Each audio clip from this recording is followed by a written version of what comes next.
The emperor, I think, kind of built in this appreciation of what was happening in the rest of the continent. For many, many years, he could not trust anybody else. He himself was Minister of Education. He was really a very special, God-gifted person.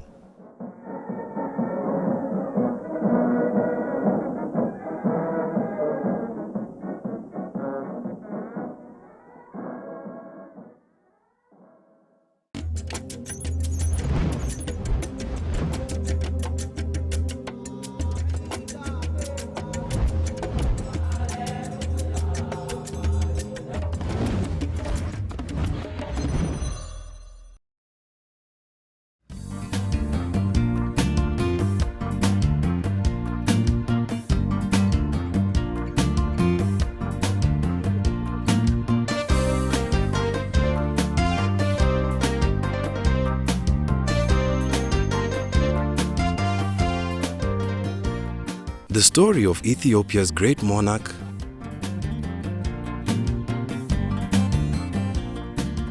modernizer,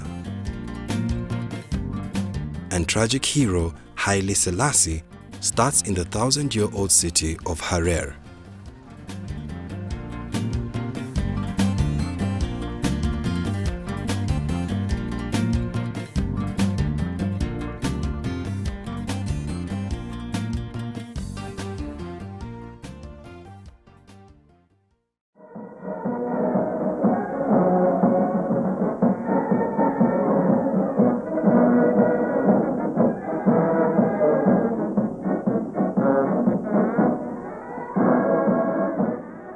It was here in Harar that Rastafari, as he was known before his coronation as emperor, cut his political teeth.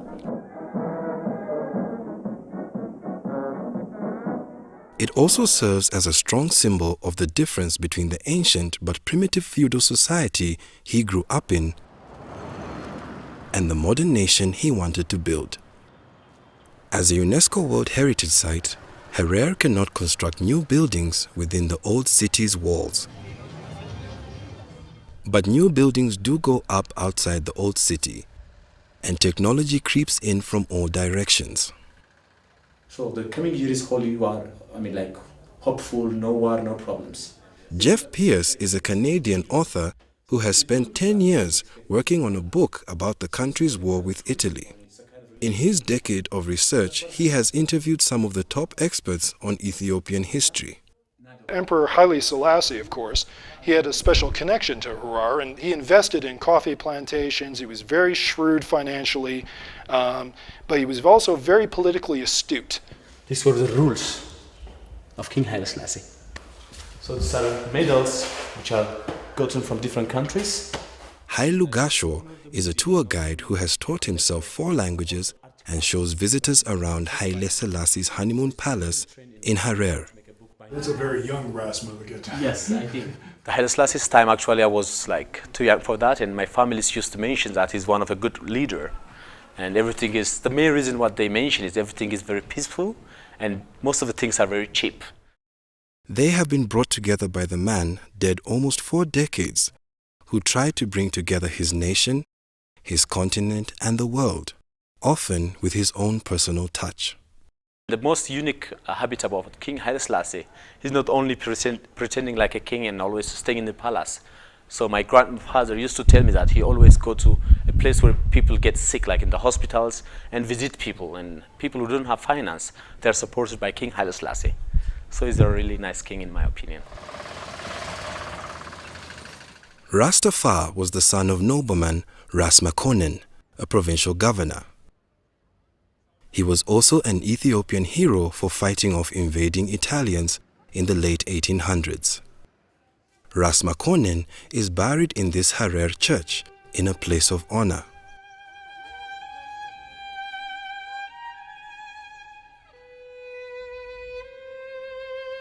His compatriots who died repelling the Europeans are buried underneath the church.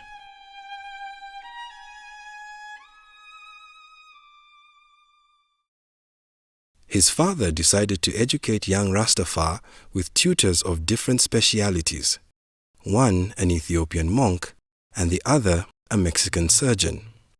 Ras Makonnen had 2 sons. Upon his death in 1908, his eldest, Yilma, inherited the post. 2 years later, he also passed away, and Rastafari became governor while still a teenager. If you want to understand the Ethiopian sort of feudal politics, it was really like Game of Thrones. It really was. Imagine this boy who's a duke, and he is given responsibilities to run this province at 14 years old. And he's trained by a Catholic priest. He's not trained by an Orthodox Ethiopian cleric. So already the other nobles are suspicious of this kid. At 24, he was appointed regent by Empress Zewditu, who used the young man to solidify her own hold on power due to his influential family. This made Rastafari heir to the throne, but he would have to survive some challenges to become emperor. When there was a rebellion against him, sometime around when he was regent and soon to become emperor, he was a fan of flight. And he got a plane, and they bombed and machine gunned the rebels. So you had these guys with spears and antique rifles and spears and shields coming out. And here's this biplane coming over, bombing you. Well, that ends that.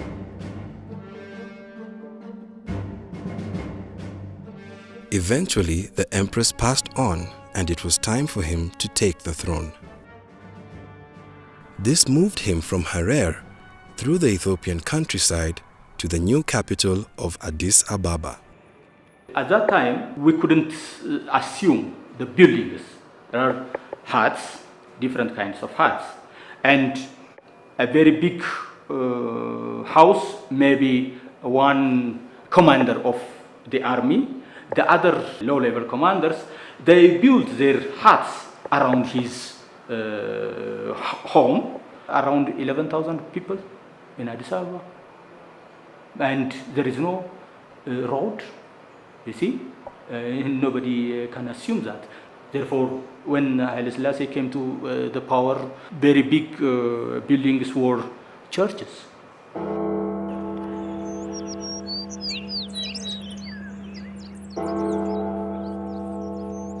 While Addis was still primitive, the new emperor had big plans and decided to build a world-class palace that would impress Ethiopians and foreign visitors alike.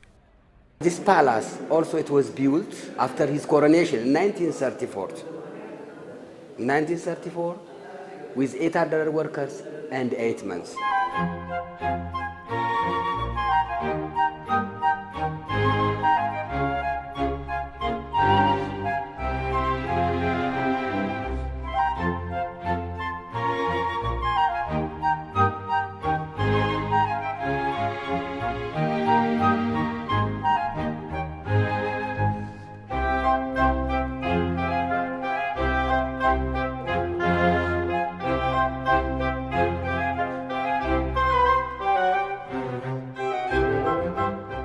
His palace is now part of a museum on the ground of the country's first university, which he himself founded.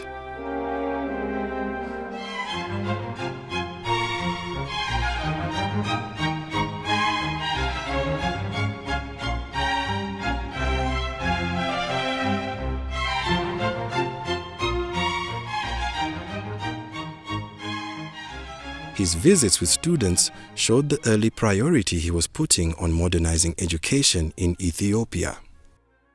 He used to visit many schools throughout the whole Ethiopia. He was encouraging students to learn. He was even giving us incentives by giving a small amount of money. He used to give us sweater and so on and so forth. So he was encouraging us to learn. I grew up in in his family's schools. I started with his grandson's school, and then his son, Ras Makonnen, and then went to his another grandson in person. I had the opportunity once or twice to meet him. Haile Selassie wanted young people who could do more than just read or write, who would become diplomats, scientists, engineers, but he had to start with the basics. I think I must have been 7 or 8 years old, and we lined up to meet him, and that's the first time I saw him. And he gave us 50 cents each. and I value that money. That's the money I used to buy the first pencil and the first writing pad. The young emperor's passion for education would eventually bear fruit, but in the early years it was opposed by the nobility that Rastafari had come from. Jah Yasteseryal Selassie used to give gifts on Christmas Day to the students going to school. In those days, the feudal system in the well, they call them now reactionaries, but the truly conservative people didn't want their children to be going to school and get contaminated by Western culture.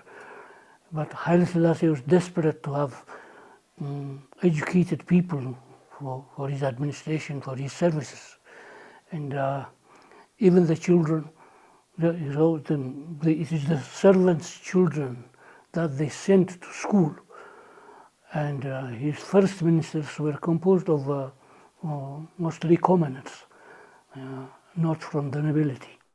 In order to push forward his agenda for modern education, he needed to win over this nobility, which he did by supporting tradition.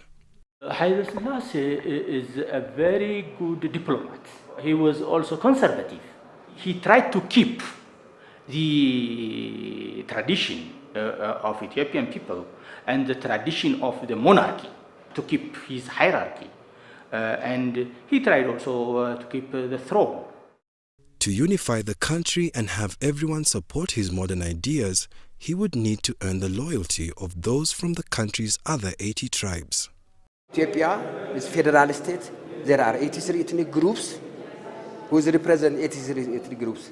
Perhaps King Haile Selassie from 3 ethnic groups, Amhara, Oromo, and Gurage or Silde. Therefore, what was the rest? 83 ethnic groups, not easy. 80 ethnic groups, they have their own culture, their tradition, their belief. Even their traditional kings, they have it. Perhaps the most crucial factor that helped him to unify the country and gain acceptance for his modernization program was the support of the powerful Ethiopian Orthodox Church.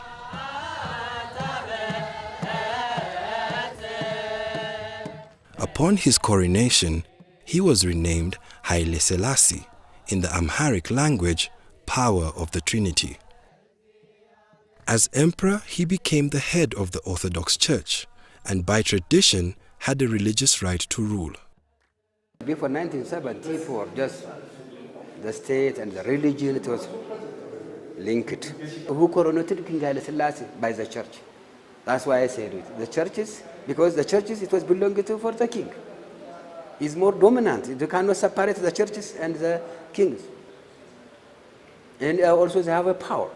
Even also 1/3 of the land, it was belonging to for the churches.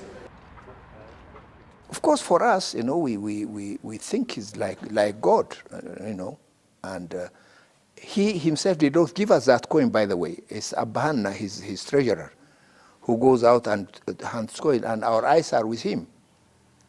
A very short fellow, walking, and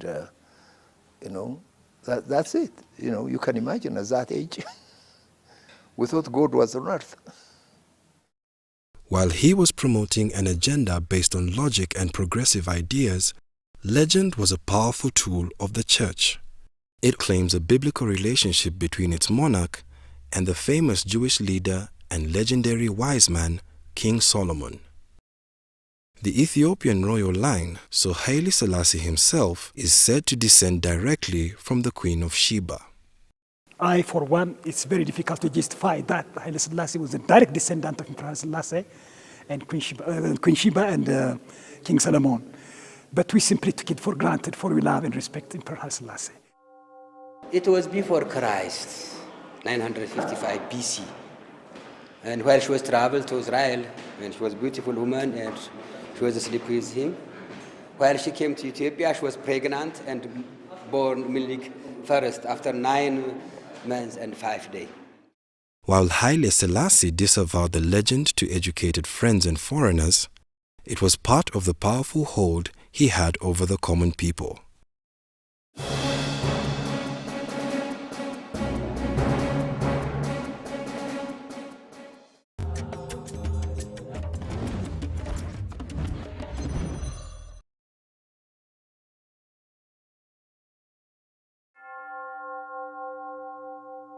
The emperor's religious authority would seem to make it easy to unify the nation, but he decided to use his personal touch to make people believe in his love for his country and its people. He was everywhere in Ethiopia. He was with car. Sometimes with helicopter, for example, 1965. He was with Queen Elizabeth in Gondar, Eritrea. Even they camping in Gondar city, we're almost 40 kilometers far from Gondar, and they were camping. ለምሳሌ በአስመራ፣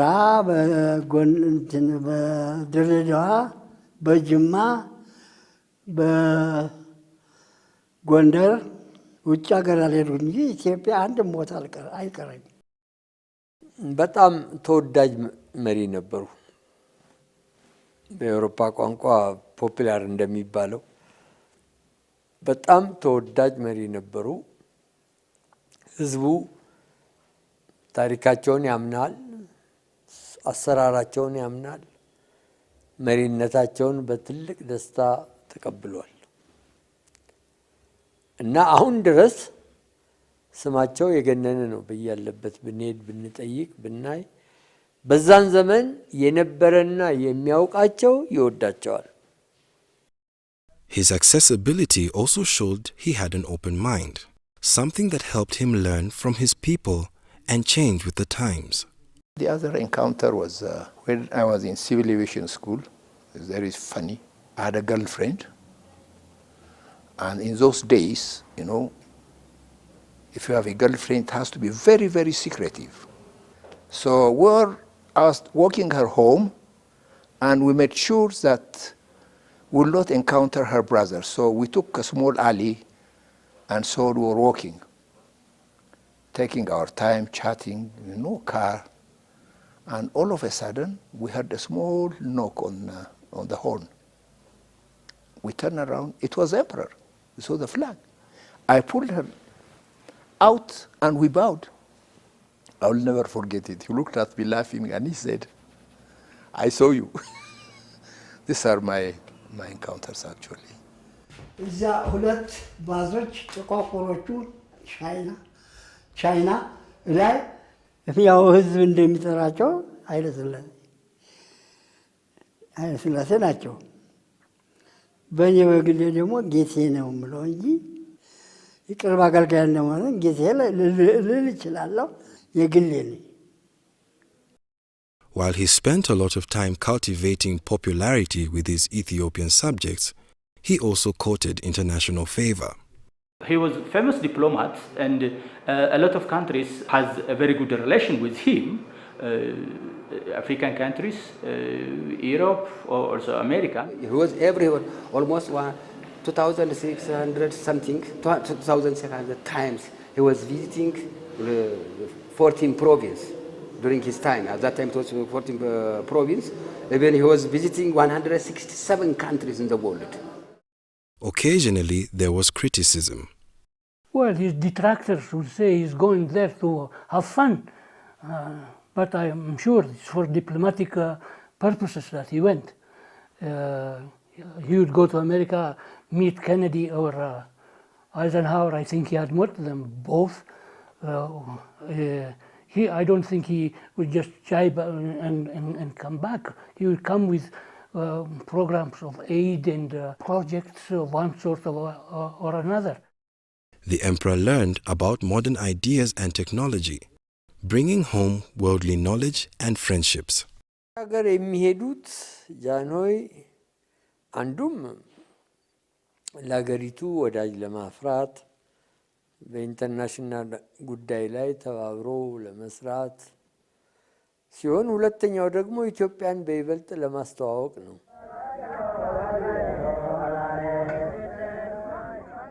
Haile Selassie anticipated globalization, even on the modest scale of the 1930s. In 1923, he signed Ethiopia up to be the first African country to join the League of Nations, the forefather of the United Nations. I decided to come myself to defend the cause of my people before the Council of the League of Nations. I hope that the Council will be good enough to excuse me from reading the whole of my declaration. He saw his country being pulled between the development of an industrialized Europe and its place in its own still wild continent of Africa. He would send young Ethiopians, very talented young intelligentsia, off to the capitals of Europe to get an education, because he recognized that the country had to modernize. His initial choice appeared to be to lean toward Europe. There he mined ideas that would help build ministries, schools, and institutions that were aimed at taking Ethiopia from a primitive feudal state to a modern nation. ቀዳማዊ ሥላሴ አመራራቸው አስተዳደራቸው የተመሰረተው ኢትዮጵያን በዘመናዊ ስልጣኔ እንድትጠቀም ለማድረግና በአዲስ መልክ ለመምራት ነው። In 1931, he became the first absolute ruler to voluntarily write a constitution, which established a judicial system while still keeping most of the power of government in the emperor's hands. Until 1974, he shows different kinds of developments in the country. We couldn't deny these kinds of changes. The first constitution written in his monarchy time. The second constitution also improved by his power time. He tried to bring Ethiopia to civilization, to civilize the society, but how far he tried to bring this country, it has its own limitation. And Selassie was highly interested to have many modern scholars in Ethiopia to change, to bring fundamental change in terms of civilization and development as well. His early efforts to modernize his country through education had only 6 years to progress before tragedy struck. In 1936, fascist Italy decided once again to be the first European colonizers of Ethiopia.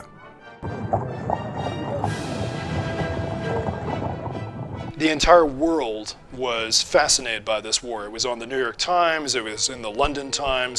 20,000 black Americans were marching in Harlem over this war. There are battleships in the Mediterranean about to go to war with Italy over this war, and it was a precursor to the Second World War. It had a huge impact on world events. The emperor tried to use his connections to head off the Italian attack. He delivered an impassioned speech to the League of Nations, pleading for the world's interference. The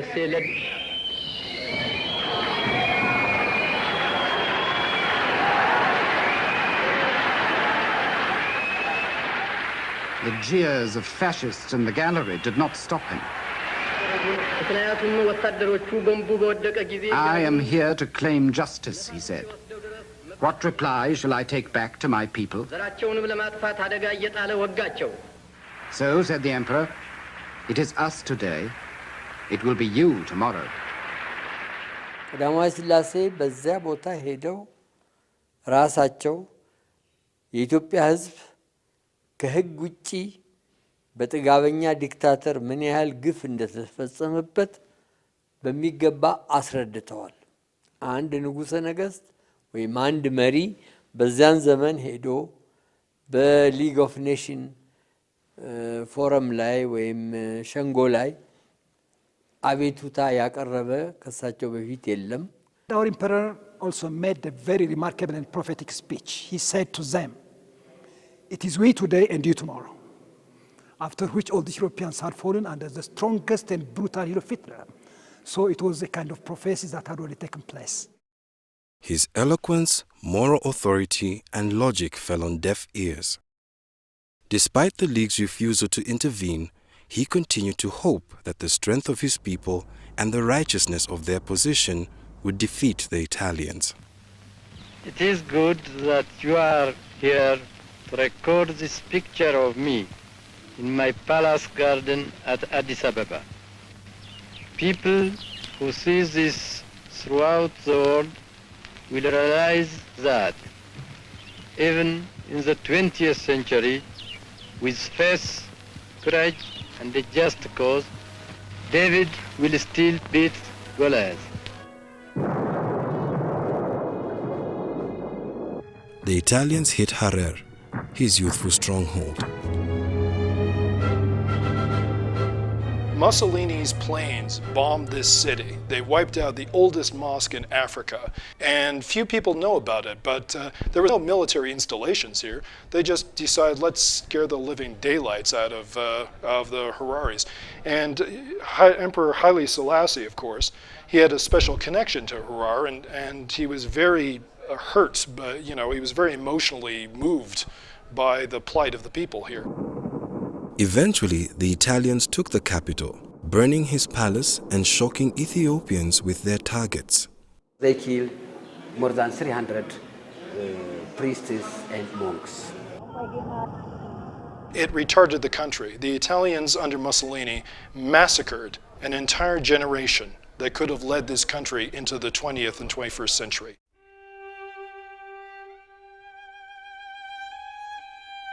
Haile Selassie went into exile in Bath, England in 1936. He nearly died there practically of pneumonia and sickness because it was so cold, he wasn't used to the climate. He came back here, and I believe it affected his character deeply, that he was never going to give up control and never going to divest control to other people. For 5 long years, the emperor suffered in tough conditions, in damp cold weather until 1941. Once the Italians were chased out by Ethiopian freedom fighters operating from the countryside, he was welcomed home to reclaim his throne and once again try to unite and modernize Ethiopia. We had the most difficult time with him when the Italian invasion, for example. Ethiopia has never been invaded by any enemy. It's been always a free land, the freedom fighter, and its people defended their country. 5 years was his time. And he was lucky enough to actually regain the freedom and helped many of the African nations to get their freedom too. And so he was really a very special, God-gifted person. But his time away from home had given him some valuable perspective, and he would return with a plan on how to build a new Ethiopia and how to try and empower Africa so it could look after its own.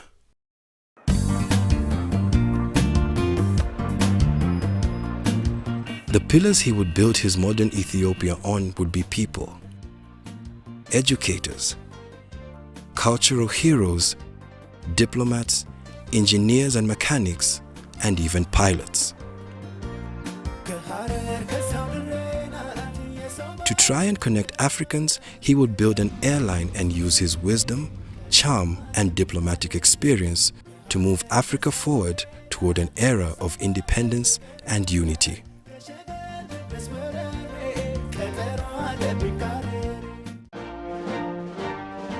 After independence, he really wanted to modernize this country, this nation. When the AU was established in 1963 and black and white television was introduced for the first time, so it was a very exciting time. He allowed us to visit the palace here in front. The general populace worshipped him.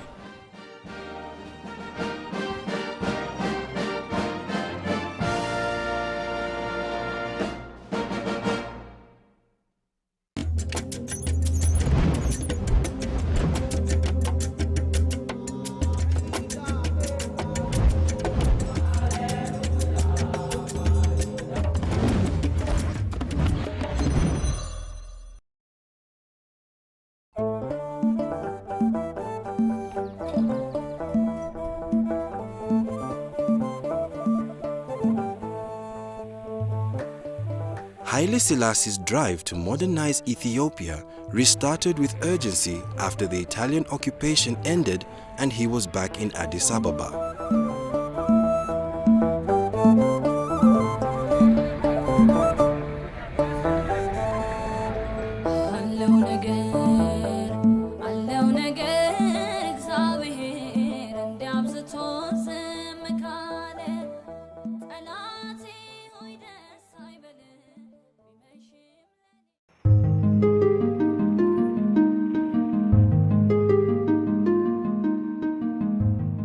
emperor's first order of business was to create an educated class of young people who could power his country forward with their intelligence and ability to adapt to new ideas in a rapidly developing world.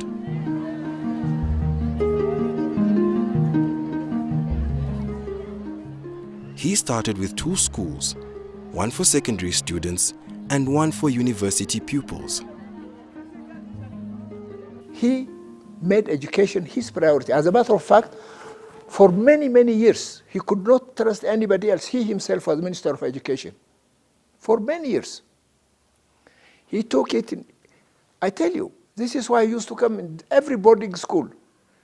He was like our father, bring fruits and so on. እና በትምህርት በኩል በተለይም ራሳቸው ከ20 ዓመታት በላይ የትምህርት ሚኒስትርነቱን ስልጣን ይዘው አገሩን ይመሩ ስለነበረ ትምህርት ሚኒስቴርን ይመሩ ስለነበረ ብዙ የትምህርት ወጣቶች አፍርተዋል። Today there are hundreds of secondary schools throughout the nation and over 150 colleges or universities. So this was really something that in different subjects he was always interested in seeing, helping people and education and so on. He was the Minister of Education himself to educate all of us actually, to bring us to this level, unless we forget whatever he has done. So we are his products, I would say. From 1855 up to 1974, yes? This is the modern history of Ethiopia. Is that clear? Haile Selassie's crusade to create a brilliant team of young achievers helped steer his nation to where it is now. Modern education is his legacy. The other thing is that not just education, but excellence in education. He quickly grew local educators to replace foreigners.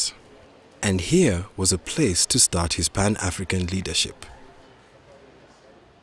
In 1958, he invited 200 African students to Ethiopia to study at Haile Selassie University, now called Addis Ababa University. He wished to transfer his dream of modern education to the rest of Africa, but he also saw the need to engage others to promote Ethiopia's role on the continent. By bringing European diplomats, scholars and tourists to Ethiopia, he also saw a way to increase his countrymen's exposure to new ideas and develop international trade partners. But he needed to make sure they appreciated his nation. This is your first ambassador in Ethiopia. So he turned to some of the young Ethiopians he was building his contemporary society on, including Habte Selassie Tafese. Oh, I could see him any day. He was very kind with me. The emperor sent him off to Germany on Ethiopian Airlines' first flight there. He came back with some ideas on tourism. That was the first inaugural flight, Ethiopian Airlines to Frankfurt. Big deal. And in the process, the Germans were talking about tourism. The emperor instructed him to get a tourism operation going. The emperor called me. He said, you have to do this job. I said, Your Majesty, I know nothing about this job. He told me, try. That reward I remember. Try.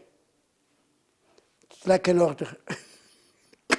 Camouflaged order. So I said, okay. Haile Selassie was always helpful in the efforts to impress foreigners, dignitaries, or ordinary tourists. If I go there, I tell him I have tourists. He said, bring them. I bring 10, 50, 30 tourists to him. He orders champagne. He orders tej. He gives them to drink. They take a picture together, take a picture with the same lion, and visit. He allowed us to visit the palace here in front. Tourists went, took pictures, they went around, look around, even his bedroom. After a few years of bringing in groups of foreigners and shooting photos all over the country, Haile Selassie coined the country's famous tourism slogan. I'm surprised you didn't ask me about the slogan 30 months of sunshine I coined for Ethiopia. Oh, okay. It has a meaning. First of all, Ethiopia is 13 months, our calendar.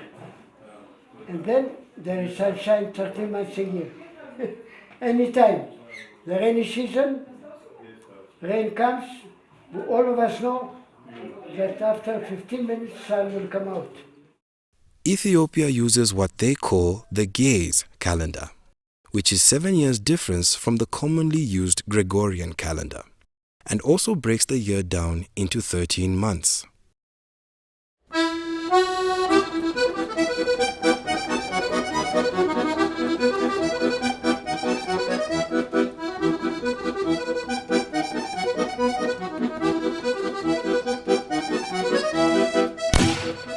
Another area that enjoyed the emperor's personal touch was culture, and in particular, theater.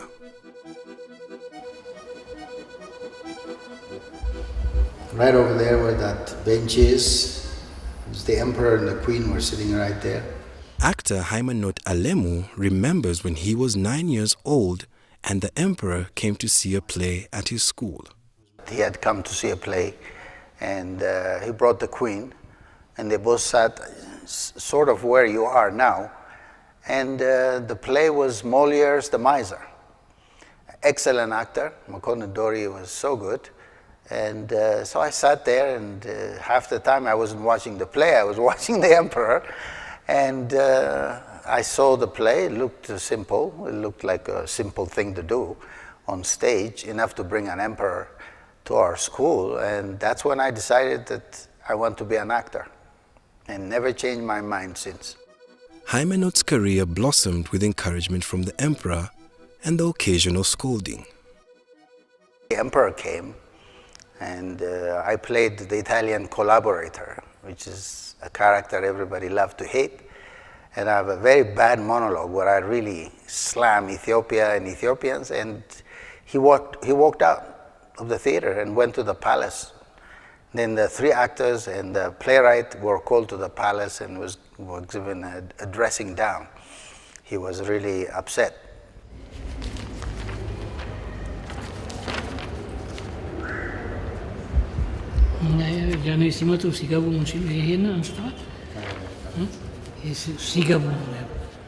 Tesfaye Gasese was also fortunate to have the emperor take notice of him.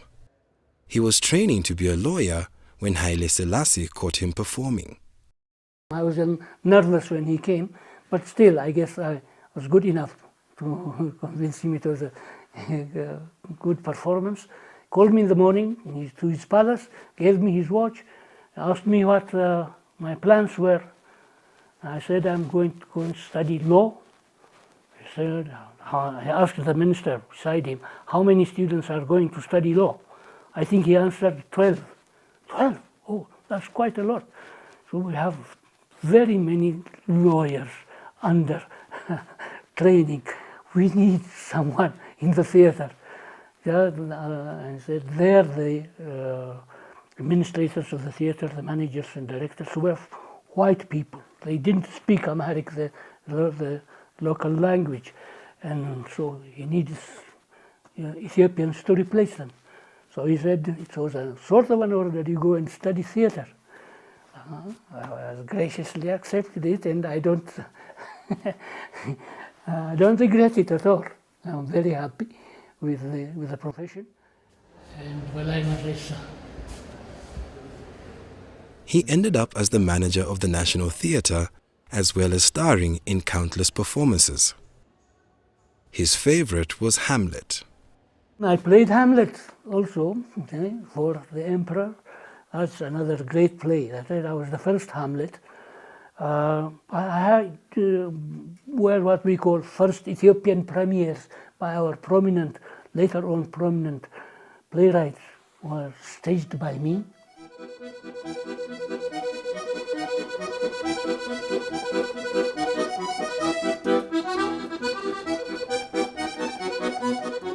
Haile Selassie stayed interested in Ethiopian theatre throughout his life. See, after him, that's what we missed. There were no leaders on, to see our productions. But he did attend comedies or historical plays or tragedies. He did. And even before the Italian invasion and the establishment of proper theaters in the country, he used to invite people who wrote dialogues or pieces of theater to his palace for when his children got married, or from wedding parties and things like that. And he gave prizes to the writers and to the actors. So he was a great benefactor of the arts, a patron of the theater and the arts. Despite his pressing duties as head of state, his personal touch was always felt. The general populace worshipped him. And so you can imagine him coming here and we small actors being honored by his presence. He usually also stayed late after the show and shook hands with us and said, good, and left.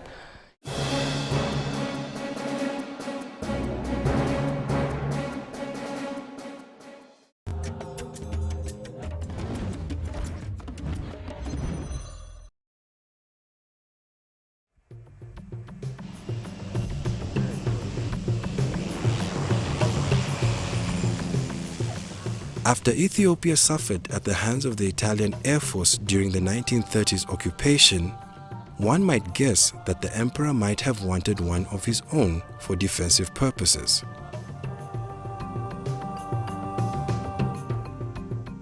But he started Ethiopian Airlines for different reasons. Number one was to connect his own country, which has very difficult terrain to cross. See, this is where I really caught the emperor's wisdom. After independence, he really wanted to modernize this country, this nation. And all the provinces were far apart.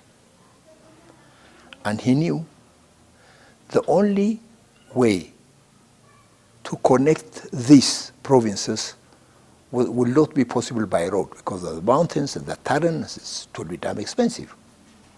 So he chose airplanes, and that succeeded.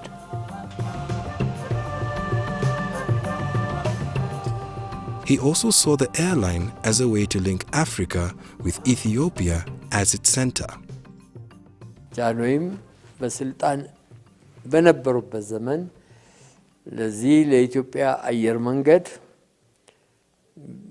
ልዩ ትኩረት ሰጥተው ልዩ ክትትል ያረጉ በየጊዜው የሚለማበትንና የሚሻሻልበትን መንገድ ከፍተውለታል.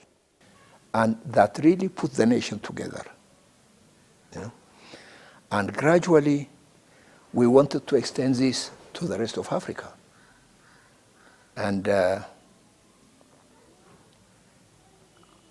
also we were very, very sure in the planning that since we are far apart from the rest of the world, we have to be independent. So we started our maintenance right away. While the early days at Ethiopian Airlines were tough financially, the effort paid off in more ways than one. The OA was started. There was no other flight than us connecting the nation. And I remember, I forgot the date now, IATA came up. Before IATA, every airline used to pay the tickets he wants to sell, for whatever price he wants to quote. Then IATA came, prices were regulated.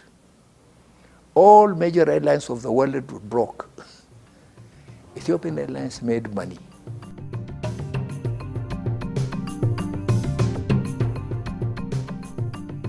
In 2012, the company made a profit of $42 million.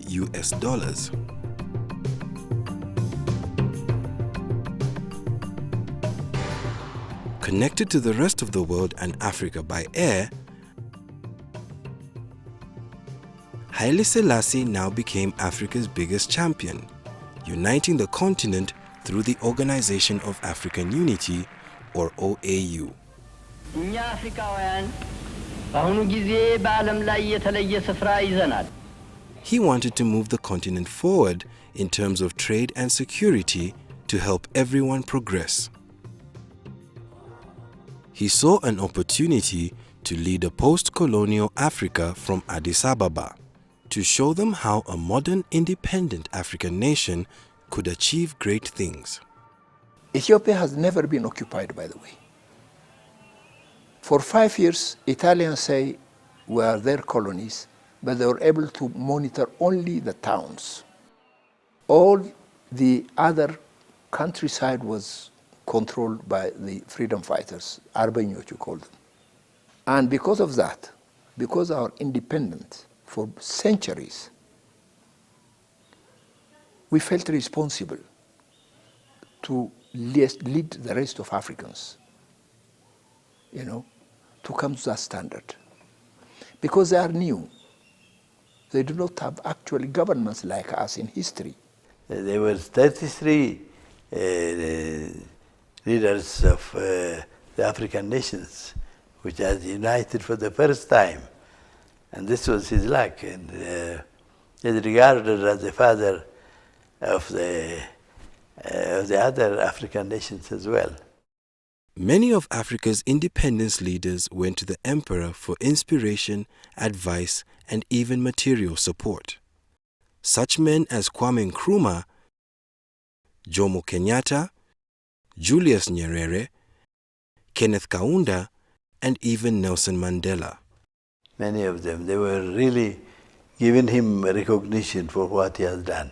And we had like Kenyatta and many others, like Nkrumah.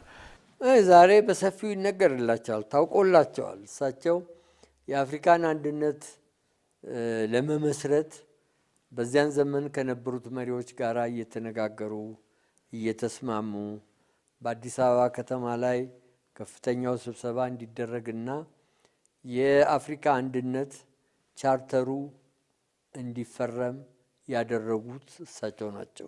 We had a good appreciation about Pan-Africanism, and eventually when the AU was established in 1963 and black and white television was introduced for the first time, so it was a very exciting time. So it's, the emperor, I think, kind of built in this appreciation of what was happening in the rest of the continent in our young minds.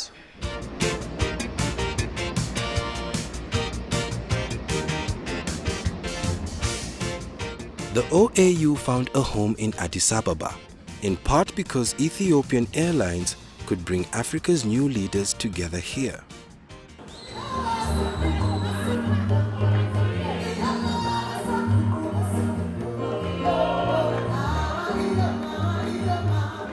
Having just celebrated its 50th anniversary and now called the African Union, the organization boasts many achievements. Achievements that would make the emperor proud.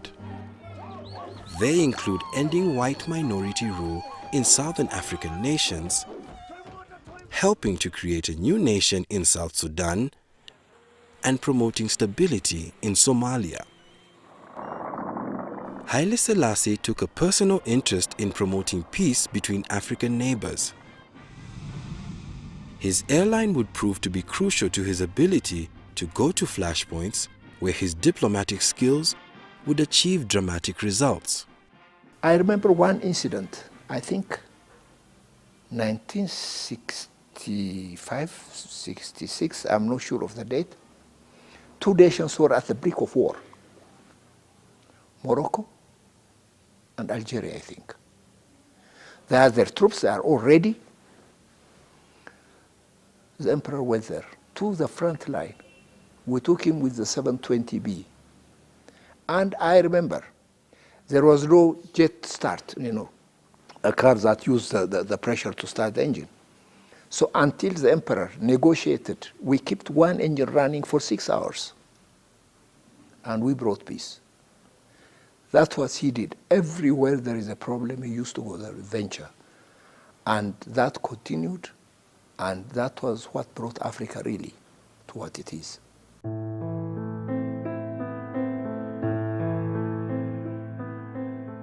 His jetting off to solve other people's problems didn't keep him from paying attention to his own family.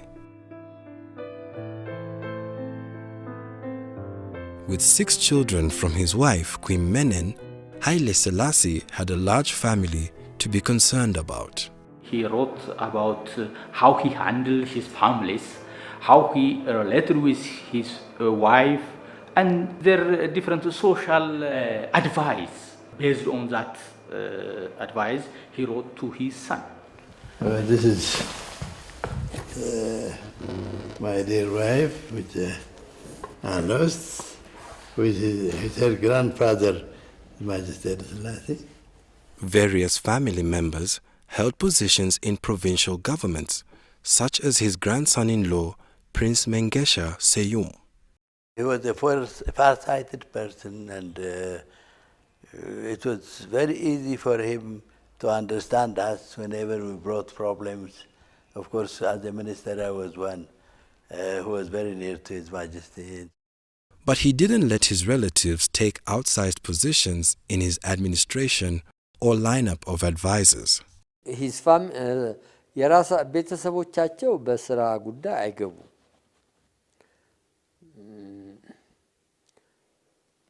አንዳንድ ስራ ላይ የተካፈሉ ይኖራሉ። ነገር ግን እኔ ጃኖይ ዘመን ነኝ፣ እኔ ጃኖይ ልጅ ቤተሰብ ነኝ ብሎ በአንዳንድ ሀገሮች እንደታየው ስልጣን አልታየም። He was worried about his wife's health, but as far as I know from that letter, their relation was very good.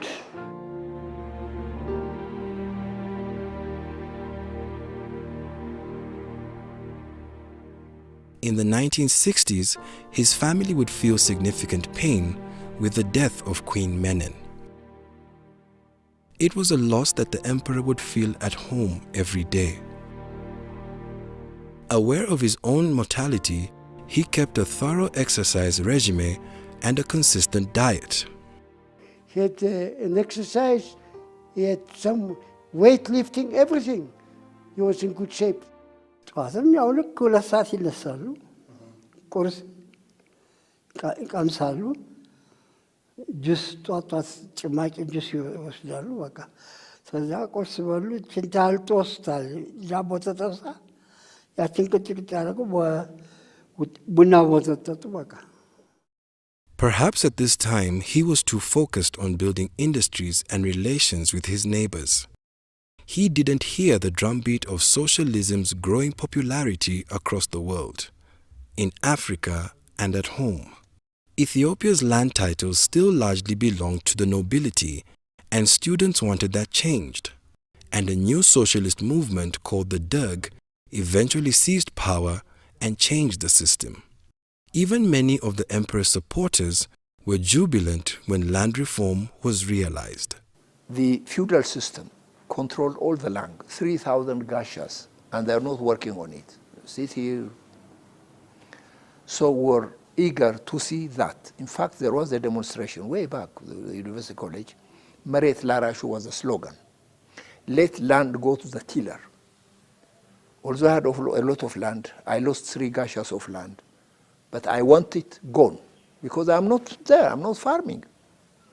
So when the Derg came and announced that one, me and my brother-in-law, 8 hours we have been jumping around Addis Ababa, being happy, because that was justice.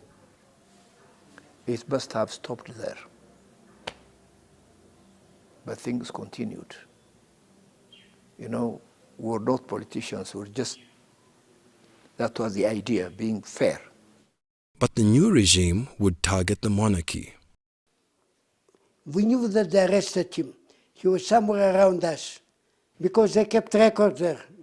They brought all the records, they looked, nothing, my name, nothing I got. I will not be alive now to talk to you. Haile Selassie's family members either fled or were jailed, as many were associated with his regime. My wife and my mother-in-law and Princess Saragdao, the other princesses were the 4 sisters of my wife. My wife was caught, and I went to Sudan instead. And so I became the freedom fighter there. And while the other families have been detained here for 14 years. I was 8 years in prison with 56 counts.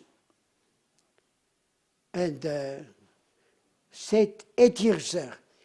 The first few days, they came in, they said, we'll judge you according to a law.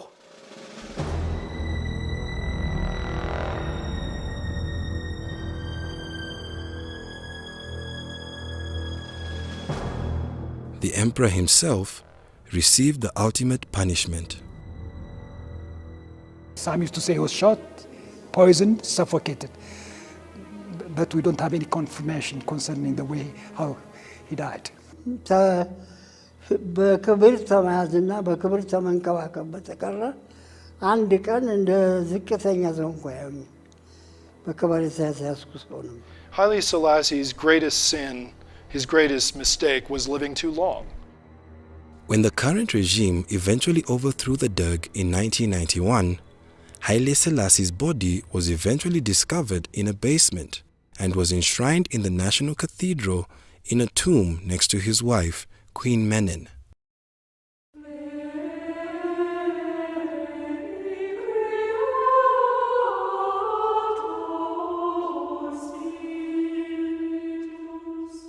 Here we have 2 historical tombs. This one belongs to Emperor Haile Selassie, and that one belongs to his wife, Empress Menen. She died of natural cause 50 years ago. Gone but not forgotten, people will continue to look back on the remarkable life of Ethiopia's modern emperor.